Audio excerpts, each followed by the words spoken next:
তো খলিফা হারুন রশিদ রাহমাতুল্লাহ আলাইহির দরবারে চিঠি আসছে। খলিফাতুল মুসলিমিন সিরিয়ার আলেপ্পো শহরে আজকে 1 মাস হলো কোনো বিচারক নাই। বিচারক যিনি ছিলেন তিনি অসুস্থ হয়ে গেছেন।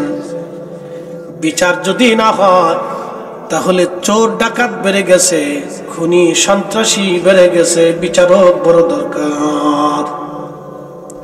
তো খলিফা চিঠি লিখছে, আগামী 7 দিনের ভিতরে আপনাদের কাছে বিচারক পৌঁছে যাবে। 7 দিন পরে নতুন বিচারক গেলেন। সকালবেলা ফজরের নামাজের পরে বিচার বসছে। নতুন বিচারক মহিলা এক বৃদ্ধা নারীকে ধরে নিয়ে আসছে। লোকেরা এক বৃদ্ধা নারীকে ধরে নিয়ে আসছে। লোকেরা বলল, ও বৃদ্ধা নারী, ও লোকেরা, তোমরা এই বৃদ্ধা নারীকে ধরে নিয়ে আসছো কেন? লোকেরা বলল, বিচারক, এই বৃদ্ধা নারী রুটির দোকানে রুটি চুরি করতে যাইয়া হাতে নাতে ধরা পড়ছে, এই জন্য এই বৃদ্ধা নারীকে ধরে নিয়ে আসছি। বিচারক বললেন, বুড়িমা, তুমি কি চুরি করছো? বুড়িমা কেঁদে দিয়ে বলে, বিচারক, আমি চুরি করছি। কেন মা, বুড়া কালে তুমি চুরি করতে গেলা? এই জন্য আপনাদেরকে বলি, বৃদ্ধা ভিক্ষুক যদি আপনার কাছে কিছু চায় কখনো মাহরুম করে দিবেন না। আল্লাহ বললেন, হুজুর, ওয়া আম্মাস সাইলা ফালা তানহার, আপনি সায়েলকে, ভিক্ষুককে কখনো ধমক দিবেন না। উম্মতকে শিখাবেন, উম্মত যদি ধমক না দেয়, উম্মতকে বলবেন তারা যেন ধমক না দেয়। আমরা অনেক সময় ভিক্ষুকদেরকে ধমক দিই, করবেন না, ও চুরি করে না, ভিক্ষা করে হালাল রুজি করতে আসছে। সে চুরি করতে আসেনি, সে আপনার কাছে চেয়ে খাইতে আসছে নিরুপায় হয়ে। সবাই না, আবার যেটা জুয়ান ভিক্ষা করতে হয় ওর মাজা পাশে লাথি মারবে। ঠিক কথা কর না, ওর মাজা পাশে একবার, আমি সেদিন তোর এক মাজা পাশে লাথি সর। জুয়ান একটা আইছে ভিক্ষা করার লেগে, পরে আমার কাছে নাম্বার চায়, হুজুর দিতে আসবি, শয়তান কোথাকার, তুই ভিক্ষা চাইতেছিস আমার কাছে। স্ট্যান্ডটা গাড়িটা দাঁড়ানোর পরে এমন একটা ফাট লেগেছে, আমি ওর চেহারা দিয়ে টের পাইছি, সুলমুল সুন্দর কাটা, স্বাস্থ্য মস্ত ভালো, একটা লাথি সর। তুই ভিক্ষা করতে আইছিস? বেড়া দেশে কত কাজের অভাব নেই, ও ভিক্ষা করতে আইছি। তো এই জন্য ওই জোয়ান যেটা ভিক্ষা করতে মাঝে মাঝে দিবি একবার লাথি, শয়তান কোথাকার, দূর। ওর ভিক্ষা দিলে আল্লাহ বেজার হবে। ভিক্ষা দিবেন যে অসুস্থ, রুগ্ন, ক্ষুধার্ত, অভাবী, দুর্বল, বৃদ্ধ, এদেরকে কখনো তাড়াবেন না, কিছু না কিছু দিয়ে দিবেন। তো খুব মনোযোগ দিন। বুড়িমা ডাক দিয়ে বলতেছে, বিচারক, চুরি করেছি। কেন চুরি করছো বুড়িমা, বলো। বুড়িমা ডাক দিয়ে বলে, বিচারক, আমার ঘরে 2টা এতিম নাতি বাচ্চা আছে। ওরা এতিম, বাবাও নাই, মা নাই। আজকে 7 দিন হলো আমার ঘরের মধ্যে কোনো খাবার নাই। 2টি বাচ্চার ক্ষুধা নিবাইতে দিয়া আমি আমার রুটির দোকানে চুরি করতে আসছি। আজকে 7 দিন পরে সহ্য করতে না পারে আসছি। বিচারক, আমি চোর, আল্লাহর আইন অনুযায়ী আপনি আমার ফয়সালা করে দেন। বিচারক আর বোঝার বাকি নাই, ডাক দেয়া বললেন, এই বুড়িমার ফয়সালা আমি কালকে করব, কিন্তু শর্ত হলো যিনি নগর প্রধান তিনি আসবেন, যিনি পুলিশ প্রধান তিনি আসবেন, যিনি খাদ্য অধিদপ্তরের প্রধান তিনি আসবেন, এবং ধনী ধনী ব্যক্তিরাও আসবে। সকালবেলা ফয়সালা করব। মনে রাখেন, জেলার কিন্তু ডিসি সাহেব প্রধান না, জেলার কিন্তু এসপি সাহেব প্রধান না, জেলার প্রধান হচ্ছে জজ সাহেব। জেলার ভিতরে সবচেয়ে বড় পাওয়ারফুল ব্যক্তি হলো জজ। মনে রেখেন এই নীতিটা, বাংলাদেশের রুলস। বাংলাদেশের সব অফিসারদের চাইতে বেশি পাওয়ার হলো সুপ্রিম কোর্টের যিনি প্রধান বিচারপতি, মারাত্মক পাওয়ারফুল। সারা পৃথিবীতে বিচারপতিদের পাওয়ার খুব শক্তিশালী, এবং আগে থেকেও ইসলামিক আইনে বিচারপতিরা ছিল সুপ্রিম পাওয়ার। বিচারপতিরা খলিফার বিরুদ্ধে রায় দিলেও তা মানতে বাধ্য ছিল। একসাথে বলবেন আল্লাহু আকবার। বিচারপতিদের পাওয়ার খুব মজবুত, খুব শক্ত পাওয়ার। তো মনোযোগ দিয়ে বিচারক উনি তো রায় দিয়েছেন কালকে সকলকে উপস্থিত থাকতে হবে, সবার সামনে ফয়সালা হবে। তো ডিসি আসছেন আমাদের নিয়ম অনুযায়ী, ধরেন নগর প্রধান আসছেন, পুলিশ প্রধান আসছেন, এরপরে আপনার এই খাদ্য অধিদপ্তরের যিনি দায়িত্ব আছেন, ত্রাণ বিষয়ক মন্ত্রণালয়ের যিনি আছেন তিনি এসেছেন, এরপরে শহরের ধনী ধনী ব্যক্তি যারা আসছে সবাই আসছে। বিচারক রায় দিচ্ছেন, শোনেন আল্লাহর ফয়সালা অনুযায়ী ছুরির বিধান ছিল বুড়ির হাত কেটে দেওয়া, কিন্তু তিনি বয়স্ক মানুষ, অকপটে স্বীকার করছে বিদায় আমি বিচারক হিসেবে আমার অধিকার হিসেবে আমি তার হাত কাটাটাকে মওকুফ করে দিলাম, কিন্তু এই বুড়ির জন্য 100টা বেত্রাঘাত নির্ধারিত করলাম, তাকে 100টা বেতের বাড়ি মারতে হবে এবং 100 রৌপ্য দিনার তার জরিমানা ধার্য করলাম। বিচারক আসন থেকে নেমে এবার বলতেছেন, তবে শোনেন এই বুড়ি ইচ্ছা করে চুরি করতে আসে নাই, ক্ষুধার দায়ে এতিম সন্তানদের নাতিদের জন্য তিনি চুরি করতে বাধ্য হয়েছেন, এই রাষ্ট্র তাকে চুরি করতে বাধ্য করেছে।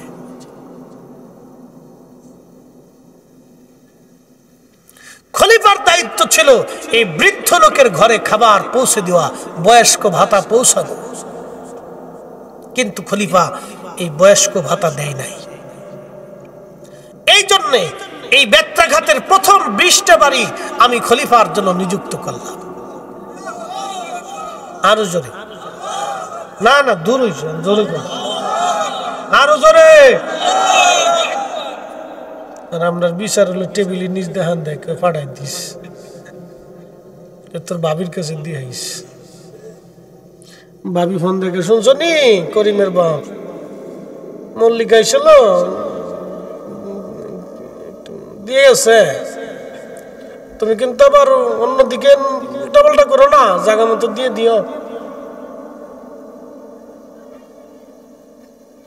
আচ্ছা আপনারা বলেন তো, কিয়ামতের ময়দানে এই লোকটাকে যখন শিকল দিয়ে বেঁধে জাহান্নামের দিকে নিয়ে যাওয়া হবে, তার স্ত্রী তার কোনো সাহায্যে আসবে, কোনো কাজে লাগবে, সন্তানরা, তাহলে কেন আমি, কিসের জন্য আমি আমার আখিরাতকে ধ্বংস করতে যাব? মানুষ বুঝে না তো, মানুষ বুঝে না, এই কথাটাই আমরা বুঝাইতে পারতেছি না, এই শব্দটা বুঝাইতে পারতেছি না। প্রিয় উপস্থিতি, খুব মনোযোগ দিয়ে শুনিয়া যান। বিচারক ডাক দিয়ে বলেন, খলিফা যেহেতু প্রতিনিধি, আমি বিচারক, আমার হাতের মধ্যে মারো খলিফার পক্ষ থেকে। বিচারক হাত পেতে দিলেন, 20টা বেতের বাড়ি ওনার হাতে মারা হলো, ফেটে ফেটে রক্ত পড়তে লাগলো। বলে নগর প্রধান যিনি, তিনি খলিফার পক্ষ থেকে নগরের প্রধান, তার দায়িত্ব ছিল সমস্ত গরিবের ঘরে খোঁজ নিয়ে সরকারি অনুদানগুলি তার ঘরে পৌঁছানো, কিন্তু দায়িত্ব অবহেলা, ওনার হাতের মধ্যে 20টা বেতের বাড়ি মারো। 20টা বেতের বাড়ি মারা হলো। আমি এক সরকারি অফিসে গেছি, নাম বলবো না বাবাজি, এক সরকারি অফিসে গেছি আমি ইন্ডিয়ান এক্সপোর্ট ইম্পোর্ট লাইসেন্স করার জন্য, ব্যবসা করব আরো অনেক আগে, করুন আরো 2-3 বছর আগে আমার এক্সপোর্ট ইম্পোর্ট লাইসেন্স আছে। তা আমি ওই সময় খুব দৌড়দৌড়ি করতেছি এক্সপোর্ট ইম্পোর্ট লাইসেন্স, বিভিন্ন অফিস টফিস। শোনেন, অভিজ্ঞতা আল্লাহ বহু জায়গা নিছে, এমন কোনো অভিজ্ঞতা নেই, সব কিছু একবারে, সব অভিজ্ঞতা আছে, কোনোটাই বাদ নাই। তা মনোযোগ দিন, এক্সপোর্ট ইম্পোর্ট লাইসেন্স করার জন্য এক অফিসে গেছি, নাম বলতাম না, আমার জেলাতেই। বলে এটা যাইব গা, শেষে আবার গোয়েন্দারা কবে, হুজুর কোনটা একটু কই টুয়ে দেন, চার এক বিপদ দরকার নাই। আমি হুজুর মানুষ সহজ রিসিভ করি, এত ফেঁচাফেঁচি আমার টাইম নেই, আমার ঘুমানোর সময় নেই, এত খোঁচাখুচি করার সময় নেই। হেতায় প্রত্যেক দিন মাম পানি দিয়ে গোসল করে, মাসে বেতন হলো 30 থেকে 35,000 টাকা। আমাকে তার অ্যাসিস্ট্যান্ট বলতেছে, হুজুর এটা ছাড়া কাজ হবে না। কারণ কি? এটা ছাড়া সে সিগনেচার দেয় না।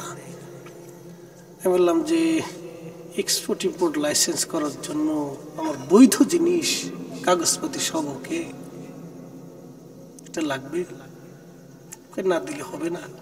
কারণ কি? হাতে এমন এক ব্যক্তি প্রত্যেক দিন তার মাম পানি দিয়ে গোসল করতে হয়, আমি বললাম এইরকম শুয়োর যতদিন অফিসে থাকবে ততদিন আমার দেশের মানুষের ভাগ্যে কোনো পরিবর্তন হবে না। উচিত কথা বললে ময় সব বেজার হয়ে যাবে।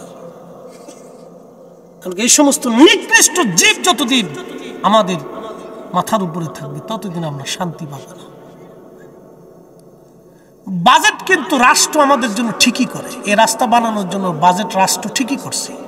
রাষ্ট্র কিন্তু আমরা ঠকাই না, সরকার আমরা ঠকাই না, বাজেট কিন্তু ঠিকই করছে। 1 কোটি টাকা বাজেট, ওই বিড়ালে শিয়ালে খাইতে খাইতে শেষ পর্যন্ত রডের বোতলে বাঁশ ডুবে গেছে। কথা ঠিক কিনা? রাষ্ট্র কিন্তু প্রশাসন আমাদেরকে ঠকায় না, তারা কিন্তু ঠিকই বাজেট করছে যেখানে এত টাকার দরকার আছে। সরকার দেখেন না, কোথাও যদি মসজিদ রাস্তাঘাটে বেঁধে যায় তার কিন্তু সরকার ওই মসজিদটাকে জন্য আরেকটা জায়গা নির্বাচন করিয়া তারপর মসজিদ কিন্তু বানায় দেয়। কথা ঠিক কিনা? কারো বাড়ি যদি পড়ে তাহলে দেখবেন সরকার তার ওই বাড়ির 3 গুণ দাম দেয়। কিন্তু সরকারের কিন্তু নির্দেশনা যে ওই গরিব মানুষ ঠকানো যাবে না, কিন্তু ঠকায় কারা? আমার আপনার মতো অফিসাররা। কি কথা কর না কেন? রাষ্ট্র তো আমার জন্য ঠিকই করছে, রাষ্ট্র তো আমার ঠকাই নাই, রাষ্ট্র কিন্তু আমাকে ঠকায় না, রাষ্ট্রের আইনও আমার ঠকাই নাই। কিন্তু আমি আর আপনি এই তৃতীয় পক্ষ এসিয়া এই ঝামেলাটা পাচ্ছে। রাস্তার ইট বানাইতে গেছে, রাস্তা বানাইতে গেছে, কন্ট্রাক্টর ইট নিয়ে আইছে, সকালবেলা এদের 200 ইট নাই। তাহলে ইট যে 200 হারাই গেল, এটা কি কুত্তায় লয়ে গেছে না বিড়ালে লয়ে গেছে? তো লিলো কেডা? মানসি তো যাদের জন্য রাস্তা বানাইতে আনছে তারাই ইট লয়ে গেছে না। বুঝতে পারছেন? এটা হলো আমরা। তো আমাদের এই চরিত্র যতদিন ভালো না হবে আমাদের ভাগ্যের উন্নয়ন তত হবে না।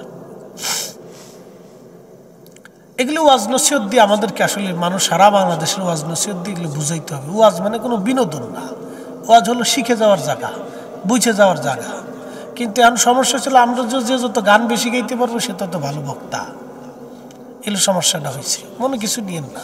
উচিত কথা ময় বাজার, গরম ভাতে বিলাই বাজার, ডাল ভাতে কুটুম বাজার। কি কথা কর নাকি? খারাপ কেছে? আমি তো খারাপ কিছু কইনি। আর আপনারাও আসেন একটু ভাবভুক না দিলে বক্তাই মনে করে না। আমি আগে এত ভাবভুক দিতাম না, এত ফাঙ্কুসুঙ্কু করতাম না, গাড়ি গুড়িও আনতাম না। আমি একটা ব্যাগ কান্দি করে সিএনজিতে করে মাহফিলে গেছি বহু জীবনে, অনেক কত বাক্সির কাছে কমিটির কাছে যে জীবনে টাকা পাবো তার হিসেব নাই। হ্যাঁ, এই জীবনে শোনেন, এখন যে আপনারা 2টা পয়সা বেশি দেন দেখা অনেকের চোখ টাড়ায়, হুজুর এত না আসলে আসেন। আপনি জানেন কত বছর আমি পরিশ্রম করছি এই পর্যন্ত আসতে? আপনি আমার সাথে চলেন পথ, কত বছর জানেন? কত কমিটির কাছে কত টাকা পাবো আপনি উঠাই দেন আমারে। এমনও গেছে বহু জীবনে গেছে হুজুর পরে দেখা করবানি, আর জীবনে দেখা হয় না। আমি কইছি কিয়ামতে দেখা করবো আর কি, এরকম আছে। জীবনে কোনোদিন হাদিয়া দেখে নিইনি, যে যেটা দিছে ওইভাবে পকেটে করে নিয়ে আসছি। জীবনের বহু বছর, অন্তত 12 বছর 14 বছর চলে গেছে, এরকম গেছে, দেখিনি, নিয়ে চলে আসছি। আইসে দেখি 5 টায়ার বান্ডি। হ্যাঁ, মানুষের সাথে ইনসাফ করছি, মানুষ আমার সাথে ইনসাফ করেনি, বেইমানি করছে। শোনেন, আমি ভৈরব থেকে বিশ্ব জাকের মঞ্জিল থেকে মাহফিল করার জন্য ভৈরব গেছি কুলিয়ার চরে। সেই কথা আপনাদেরকে বলি আজকে।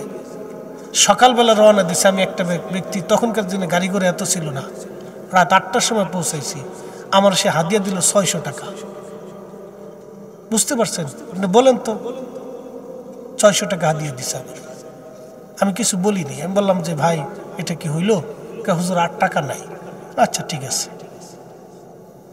আচ্ছা ঠিক আছে বলে চলে এসেছি। এরকম জীবনের 12 বছর পার করছি। এখন তো 2টা টাকার কথাগুলো অনেকে সিটকিতে উঠে বলে যে টাকা চান কেন? এদেশের ইমাম সাহেবদের বেতন 5000 টাকা। ওই সময় দিয়ে আপনার কলম চলে না, আপনার মুখ চলে না। আপনি কমিটির সাথে কথা বললেন, ইমামের বেতন বাড়ানোর জন্য চেষ্টা করেন না, কারণটা কি? এদেশের লক্ষ লক্ষ আলেমের বেতন 5000 টাকা, সর্বোচ্চ 10,000 টাকা, বেশি হলে 20,000 টাকা। হলো হাই কোয়ালিটির মসজিদ। কি ভাই কথা খারাপ কইছি? 20,000 টাকা সর্বোচ্চ, 5,000 টাকা অধিক ইমামের বেতন।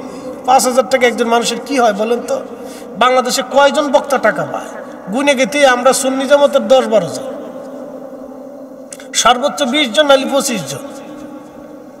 সারা বাংলাদেশের লক্ষ লক্ষ আলেমের ভিতরে 25 জন টাকা পায়। আমরা টাকা দেখলে আপনার আমাদের অনেকেরই, সবাই না, অনেকেরই নাক ছিটকে যে হে হুজুর কত টাকা লেগে গেছে গা। আর একবার কলমের খোসা দিয়ে লাখ লাখ কোটি কোটি টাকা সুইস ব্যাংকে পাঠাইতেছে, এইবার দেখেন না কারণটা কি? এই সময় গেলে স্যার স্যার স্যার, এগুলি করবেন না। আলেমরা দুটো পয়সা পেলে ভাই আলেমরা মনে করবেন এলিমের কাজে লাগে। আমরা একটা মাদ্রাসা চালাই, গরিব দুস্থ আছে এতিমখানার জন্য বরাদ্দ করি, দুটা মাদ্রাসা করার পরিকল্পনা করি, 2 জায়গায় মাদ্রাসাতে দেওয়ার চিন্তা করি, আমাদের বউ বাচ্চা কাচ্চার জন্য কিছু রাখি। তার মানে এত আহামরি না যে আমরা বিলিয়ন কোটি কোটি টাকা রুজি করি। আমরা নিজেরা কোনো রকম চলি, আল্লাহ দ্বীনের জন্য সুন্নিয়তের জন্য কিছু বরাদ্দ করি। আপনারা এত ভাববেন না যে আপনাদের ওয়াজ করে নিয়ে যে আমি বিরাট বড় ইন্ডাস্ট্রির মালিক হয়ে কবরে যাবো, এই চিন্তা করবেন না। কারণ আপনারা যে ভয়টা দেখাইতেছি তার চাইতে বেশি ভয় আমার অন্তরে বেশি, তার চাইতে বেশি ভয় ওনার অন্তরে বেশি। বুঝতে পারছেন? এটা মনে রাখতে। এই জন্য 2-1 আলেমের হাতিয়া একটু বেশি দেখলে মন খারাপ করবেন না বা বাজে মন্তব্য করবেন না। তারা নেয়, বুঝতে হবে বিভিন্ন কারণে নেয়, কোনো একটা কারণে নেয়, এটা মনে রাখতে হবে। আমাদেরকে দেখলেও আপনাদেরকে সন্তানদেরকে আলেম বানানোর একটা স্পৃহা জাগে যে ফরিদি সাহেব যদি আজকে 30,000 টাকা নেয়, তাহলে আমার ছেলেটার যদি এরকম আলেম বানাইতে পারি, তাহলে আমার ছেলেটা ওরকম হইতে পারে। এটা একটা স্পিড আসে, অনেকে বুঝে না। শোনেন, পৃথিবীটা নেগেটিভ পজিটিভ দিয়ে আমাদের ধ্যান ধারণা যদি পজিটিভ থাকে তাহলে আমরা পজিটিভ, এটা হলো মূল বিষয়। আমাদের দেশে অনেক সংসারে অশান্তি হয় শুধু পজিটিভ ধ্যান ধারণা না থাকার জন্য, পজিটিভ ধ্যান ধারণা না থাকার জন্য। পজিটিভ চিন্তা করতে হবে, পজিটিভ চিন্তা করতে হবে। আল্লাহ আমাদের পজিটিভ চিন্তা করার তৌফিক দান করুন। সকলে বলে না আমিন। সবাই খারাপ ভাবা যাবে না, নিজের স্ত্রীকে কখনো সন্দেহ করবেন না, এটা পজিটিভ চিন্তা, এটা মনে রাখবেন। সন্দেহের বশবর্তী অনেক সংসার ভেঙে যায়। নিজের বিবিকে কখনো সন্দেহ করবেন না। একটা কথা মনে রাখবেন সারা জীবন, আপনার স্ত্রী কখনোই অন্যের বীজ তার পেটে নিবে না। আপনার স্ত্রী আপনার সন্তানই তার গর্ভে ধারণ করবে। এত বড় নাফরমানি পৃথিবীর কোনো নারী করে না, এটা মনে রেখেন। আল্লাহ রাসূল বলছেন, সাবধান, তোমাদের স্ত্রীদেরকে কখনোই সন্দেহ করবে না।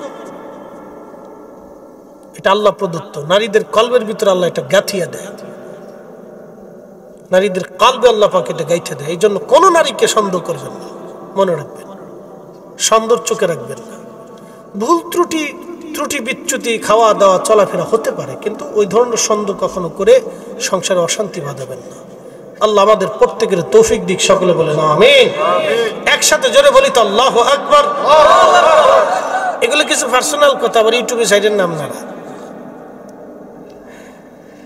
তো বলছিলাম ওই সেই বুড়িমার কথা মনে আছে না আপনাদের? বুড়িমার কথাটা বলে দোয়া করে দিই। আল্লাহু আকবার, কি সুন্দর বিচার। তো নগর প্রধান যিনি, ওনার হাতে 20টা বেতের মারি। পুলিশ প্রধান, ওনার হাতেও 20টা বেতের মারি। একসাথে বলবেন না মারহাবা।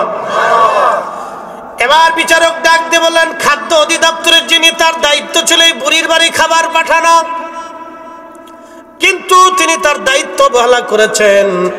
এই ওনার হাতেও 20টা বেতের বাড়ি মেরে দেওয়া হোক। ওনার হাতেও সেই দিন 20টা বেতের বাড়ি মেরে দেওয়া হলো। আর বাকি রইল 20টা বেতের বাড়ি। এই 20টা বেতের বাড়ি ধনী ধনী ব্যক্তিদের হাতে মেরে দেওয়া হোক। একবার জোরে বলা যাবে কি মারহাবা।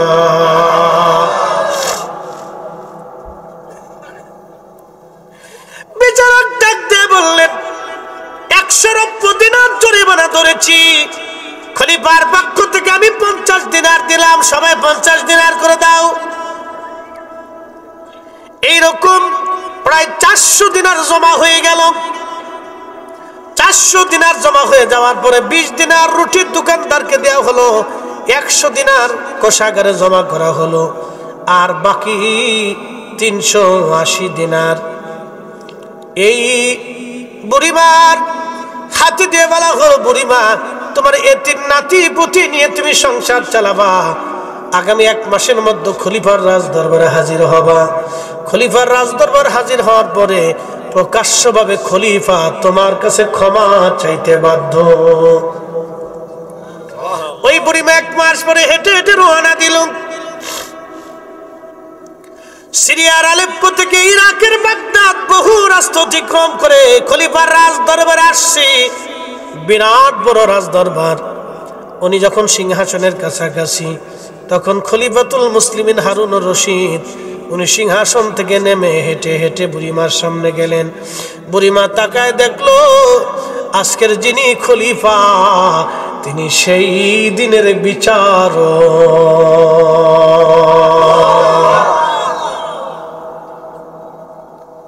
খলিফা বলতেছে, বুড়িমা আমি সেই দিনের বিচারক যেদিন আপনার বিচারের রায় দিয়েছিলাম। আমি আপনাকে সুদূর এই রাজ দরবারে ডেকে আনছি একটা কারণে। এত দূর কষ্ট দেওয়ার কোনো অর্থ ছিল না। বুড়িমা আমি এই বিরাট মুসলিম মিল্লাতের খলিফা, ইরান, ইরাক, ইয়ামান, ওমান, কাতার, দুবাই, বাহরাইন, সৌদি আরব, সিরিয়া, লেবানন, লিবিয়া, ফিলিস্তিন, জর্ডান, মিশর, আলজেরিয়া, নাইজেরিয়া, তিউনিসিয়া, মরক্কো,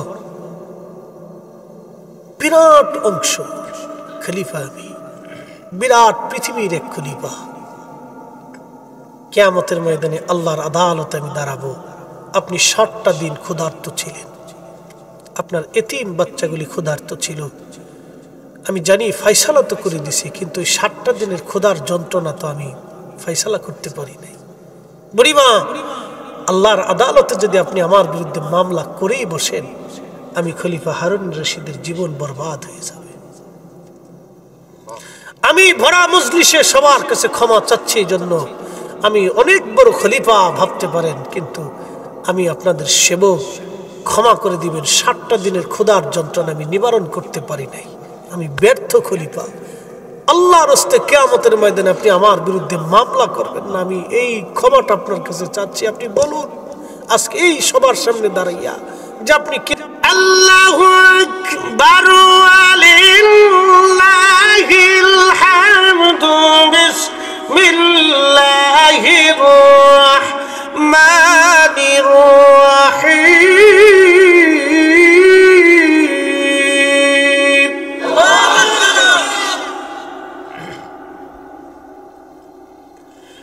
قل يا عبادي الذين اسرفوا على أنفسهم لا تقنطوا من رحمة الله।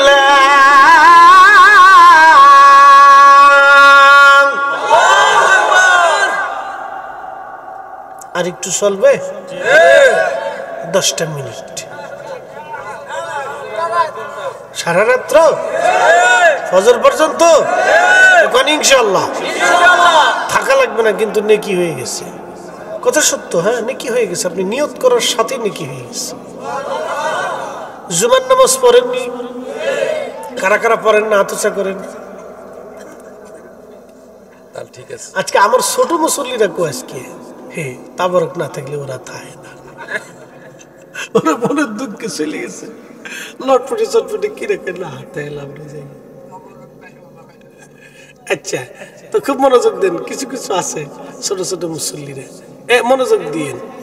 এই যে কথা বলছিলাম যে জুমার নামাজে যারা যান প্রত্যেক জুমাতে নেকি কি সুনানুত তিরমিজিতে বিশুদ্ধ হাদিসে নবী ফরমান, জুমার দিনে কেউ যদি সকাল সকাল গোসল আদি করে সুন্দর পোশাক পরে উত্তম পবিত্রতার সাথে মসজিদে হেঁটে হেঁটে যায়, সামনের কাতারে ইমামের কাছাকাছি বসিয়া খুতবা শুনিয়া, ওয়াজ নসিহত শুনিয়া, নামাজ পড়িয়া আদবের সঙ্গে আবার হেঁটে হেঁটে বাড়ি আসে, আল্লাহ রাব্বুল আলামিন ওই মুসল্লির প্রত্যেক কদমে কদমে 1 বছরের নফল রোজা, নফল নামাজের সওয়াব ওই বান্দার আমল নামায় আমার আল্লাহ লিখে দেয়। সারা রাত্র নেকির, আজকে নেকির সওয়াব আমাদের হয়ে গেল এক নিয়তে। কিন্তু এত সময় আমি দেব না, খুব মনোযোগ দিন। আমার একটা মধ্যবর্তী সময় আপনাদেরকে নিয়ে দোয়া করব। হাজিরিন, আমি আপনাদেরকে নিয়ে লম্বা একটা কথা বলতে চেয়েছিলাম। হাসরের মাঠ, ওই হাসরের মাঠের দিকে আমি আপনাদেরকে ফিরিয়ে নিয়ে যাই। বাবা মুসলমান, আহা কত বড় মাঠ! ওই মাঠের মালিক আমার আল্লাহ, আর হাউজে কাউসারের মালিকানা আমার নবীর। কিন্তু উম্মতকে সালাত আদায় করতে হবে, নামাজ পড়তে হবে। নামাজ ছাড়া হাউজে কাউসারের পানি মিলবে না। আল্লাহর নবী কিয়ামতের ময়দানে কিছু মানুষ রাসূলের কাছে হাউজে কাউসারের দিকে দৌড়ায় যাবে, বুখারী শরীফের মধ্যে আসছে। এমন সময় ফেরেশতারা মাঝখান দিয়ে পর্দা ফেলে দিবে। আল্লাহর নবী ডাক দিবে, ফেরেশতারা ওরা আমার উম্মত, ওরা আমার উম্মত। ফেরেশতারা ডাক দিয়ে বলবে, ইয়া রাসূলুল্লাহ, ওরা আপনার উম্মত বটে, কিন্তু আপনার ইন্তেকালের পরে এরা নতুন নতুন মতবাদ চালু করেছিল, নতুন নতুন মতবাদ। অর্থাৎ ওরা 20 টাকার তারাবির 8 টাকা বানাইছিল। ঠিক আছে, করলেন কে জোরে বলো? 20 টাকার তারাবিরা কথা কর না, 20 টাকার তারাবিরা 8 টাকা বানাইছে, 12 টাকা চুরি করছে। আপনি নবী জানেন না ওরা আপনার ইন্তেকালের পরে এটা কাজ করছে। ওরা 20 টাকার তারাবির 8 টাকা বানিয়ে ফেলছে। ইয়া রাসূলুল্লাহ, ওরা যদি আপনার উম্মত, কিন্তু আপনার ইন্তেকালের পরে আপনার কবর ওরা রওজা বলে নাই, রওজা মানে নাই। হুজুর, ওরা আপনার ইন্তেকালের পরে আপনার শাফায়াত মানতো না, ওরা বলতো নবীর কোনো ক্ষমতা নাই, আকীদা ওদের ছিল।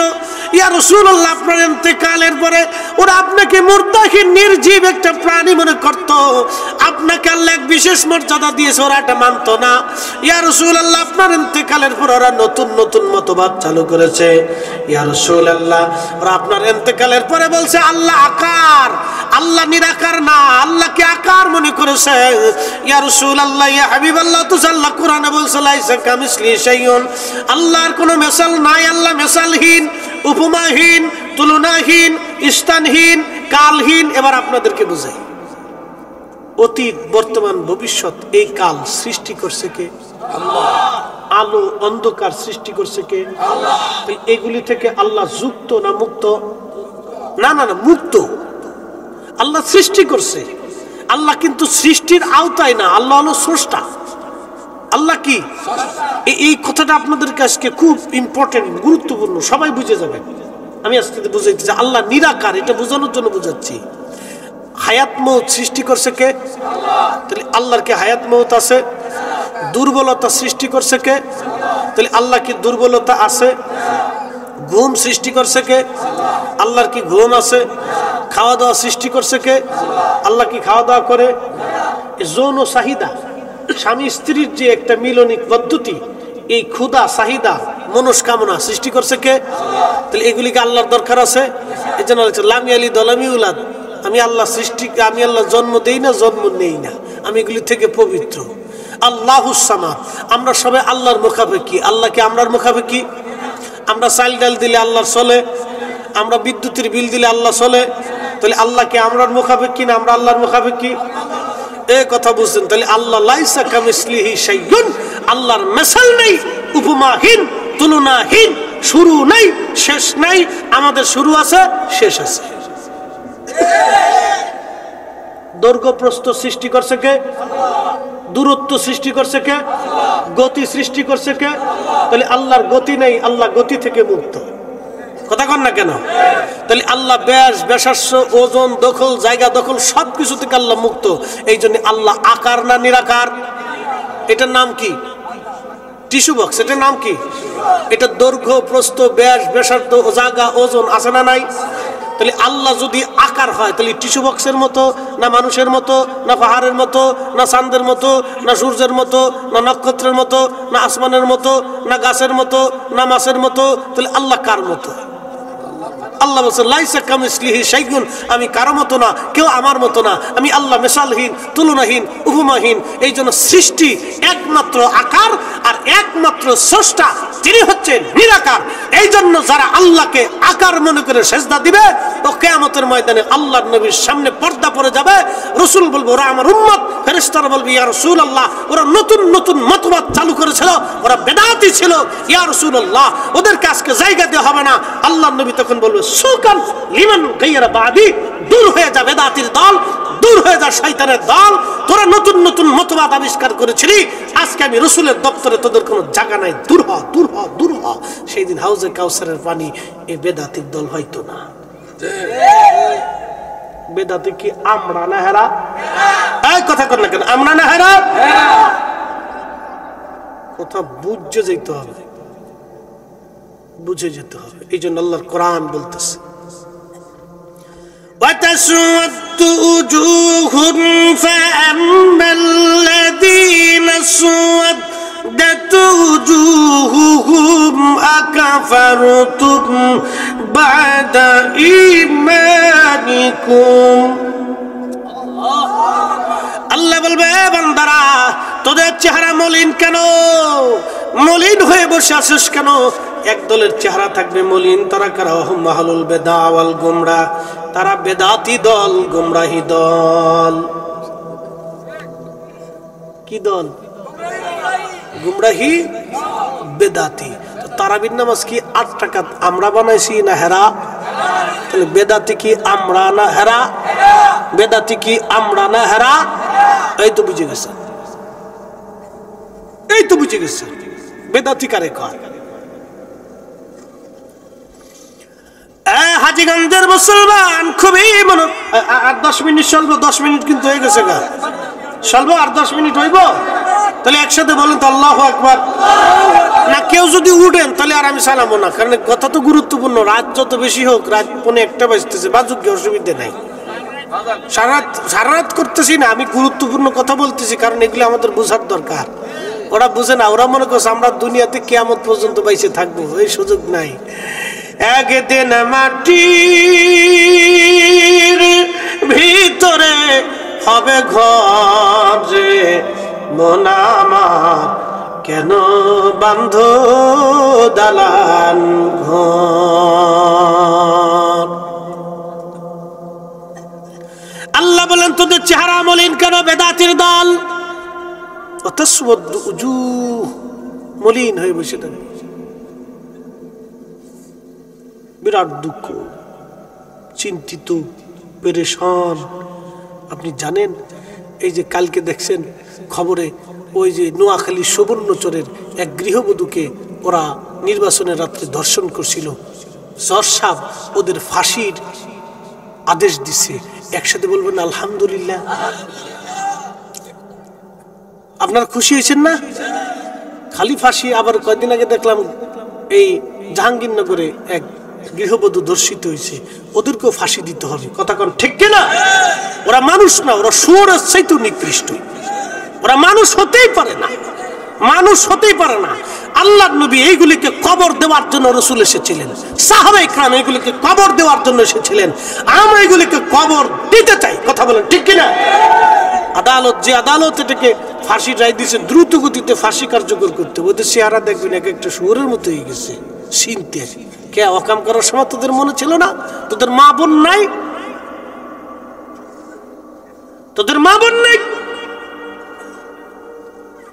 এটা মানুষের কাতারে আসতেই পারে না নেভার কখনোই না প্রিয় উপস্থিতি খুব মনোযোগ দিয়ে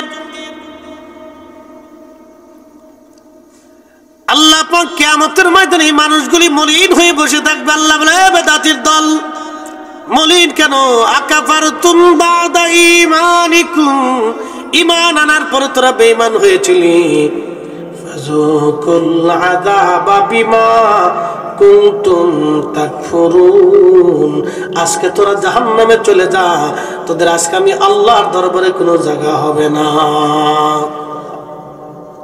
আহা তাদের গলার মধ্যে শিকলের রশি দিয়ে বেঁধে আগুনের শিকল দিয়ে বেঁধে উপর করে টানতে টানতে শেষরিয়ে বিরাট বড় প্রান্তর থেকে তাদেরকে জাহান্নামের দিকে নিয়ে চলে যাওয়া হবে কি আফসোস সেই দিন হবে তাদের কি ভয়ানক পরিণতি তাদের সেই দিন হবে এই জন্য বেদাত এবং শিরিক এবং গুমরাহি থেকে আল্লাহ যেন আমাদেরকে হেফাজত করুন সকলে বলেন আমিন আর এই সমস্ত নব্য বেদাতি থেকে নতুন এই বদ আকীদার থেকে তাদের থেকে আমাদেরকে দূরে রাখুন সকলে বলেন আমিন প্রিয় ভাইরা আমার খুব মনোযোগ দিয়ে শুনিয়া যান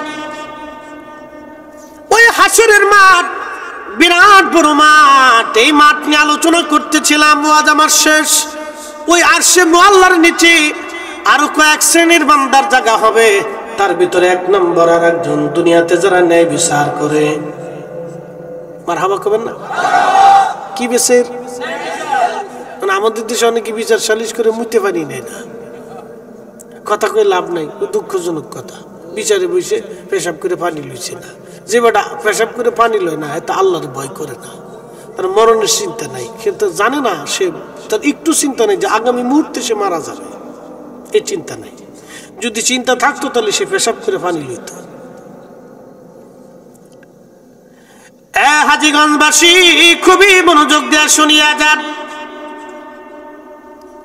আল্লাহ রাব্বুল আলামিন কিয়ামতের ময়দানে ওই বান্দাকে আরশে মুআল্লার নিচে টেনে নিয়ে জায়গা করে দিবে। দুনিয়াতে যে ন্যায় বিচার করত, মনোযোগ, আর যারা ন্যায় বিচার দুনিয়াতে করে নাই, আমার রব গলার মধ্যে জাহান্নামের শিকল দিয়ে পেঁচিয়ে টেনে টেনে আমিদের সামনে, হাসরবাসীদের সামনে অপমান অপদস্থ করে তারে টেনে টেনে জাহান্নামে নিক্ষেপ করা হবে। আল্লাহ দুনিয়ার ন্যায় বিচার যারা করবে না তাদের করুণ পরিণতি হবে হাসরের মাঠে। করুণ পরিণতি, ভয়াবহ পরিণতি তাদের হবে। ন্যায় বিচারের একটা দৃষ্টান্ত বলে আমি শেষ করে দিব। পৃথিবী বিখ্যাত একজন বাচ্চা ছিলেন হারুন আর রশিদ, নাম শুনছেন না? ওনার স্ত্রীর নাম জুবাইদা। তাহাজ্জুদ নামাজ পড়তো, টুপি বানাইতো জুবাইদা, এই টুপিগুলি বিক্রি করে সংসার চালাইতো জুবাইদা। তাহলে চিন্তা করেন সেই বিবি কত সুন্দর, কত পরহেজগারে বিবি ছিল জুবাইদা। আর দেশের অনেকে ধনী ব্যক্তির বউ আকাশ দিয়ে উড়ে, কি কথা কর না কা? আরে বাপরে বাপ, বিরাট অফিসারের বউ যদি একবার হয় তাহলে তো আরো কথা কই লাভ নাই। বাপরে বাপ, তোর ঝাড়ির চোটে যান শেষ। অফিসারের সাথে এত বড় অফিসার। শোনেন, সবাই না, অনেক আবার ভালো আছে, যথেষ্ট সুন্দর মনের অধিকারী আছে, অনেক ক্ষমতা, কিন্তু ক্ষমতা দেখায় না, মাটির মানুষের মতো থাকে। কথা কর না কে? ঠিক কেনা আছে না? এরকমও বহু আছে, অনেক ক্ষমতা কিন্তু ক্ষমতা সে দেখায় না, সে মাটির মানুষের মতো থাকে। বলে না এটা দেখানোর কি আছে, আজকে আছি কালকে নাই, তো এটা দেখানোর কি আছে? কিচ্ছু নেই।